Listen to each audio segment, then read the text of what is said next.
જોકે અત્યારે ઝોમેટો કંપની કંઈ રાંધી રહ્યું હોવાનો આરોપ મૂકવામાં આવી રહ્યો છે, જેના લીધે કદાચ તમારી મુશ્કેલી વધી જશે.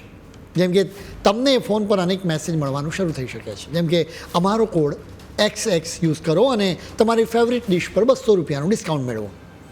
રવિવારે આ સ્પેશિયલ ડિશ ઓફર કરવામાં આવશે. તમારા મોબાઈલમાં આવા મેસેજનું પૂરા આવી શકે, કેમ કે ફૂડ ડિલિવરી કંપની ઝોમેટોએ ગ્રાહકોનો ડેટા રેસ્ટોરન્ટના માલિકોને આપવાનો નિર્ણય કર્યો છે.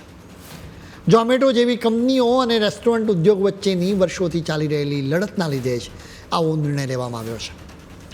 તમારો ડેટા રેસ્ટોરન્ટના માલિકો સુધી પહોંચી જાય એટલે એનો દુરુપયોગ થઈ શકે છે. અત્યારે ફૂડ ડિલિવરી કરતી કંપનીઓ ગ્રાહકોના ડેટા એ રીતે જ રેસ્ટોરન્ટને મોકલે છે કે તેઓ એને વાંચી ન શકે. મૂળ હેતુ એ જ હતો કે ગ્રાહકોનો ફોન નંબર અને બીજી અંગત વિગતો રેસ્ટોરન્ટને ન મળે. છેલ્લા અનેક વર્ષોથી ઝોમેટો અને સ્વિગી જેવી કંપનીઓ અને રેસ્ટોરન્ટના માલિકીની વચ્ચે લડાઈ થતી રહી. રેસ્ટોરન્ટ માલિકો સીધા ગ્રાહકો સુધી ન પહોંચે એ પણ એમનો હેતુ હતો.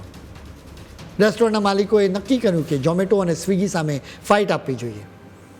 એમના સંગઠન નેશનલ રેસ્ટોરન્ટ એસોસિએશન ઓફ ઇન્ડિયાએ કોમ્પિટિશન કમિશન ઓફ ઇન્ડિયા સમક્ષ ફરિયાદ કરી. તેમણે કહ્યું કે ઝોમેટો અને સ્વિગીનું કામકાજ સ્પર્ધાની ભાવનાથી વિરુદ્ધ છે. તેમનો કહેવાનો અર્થ એ છે કે ઝોમેટો અને સ્વિગી આ ક્ષેત્રમાં પોતાનું વર્ચસ્વ જમાવવા ઈચ્છે છે. આ સંગઠને એવી પણ ફરિયાદ કરી હતી કે ઝોમેટો અને સ્વિગી તો તેમની પાસેથી 35% જેટલું ઊંચું કમિશન મેળવે છે. આખરે ઝોમેટોએ નેશનલ રેસ્ટોરન્ટ એસોસિએશન ઓફ ઇન્ડિયાની સાથે વાતચીત શરૂ કરી. આ સંગઠનમાં 5 લાખ જેટલી રેસ્ટોરન્ટ આવે છે.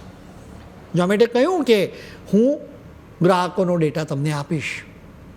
માત્ર ઝોમેટોની વાત નથી, બલકે સ્વિગી પણ એવી જ વાતચીત કરી રહ્યું છે.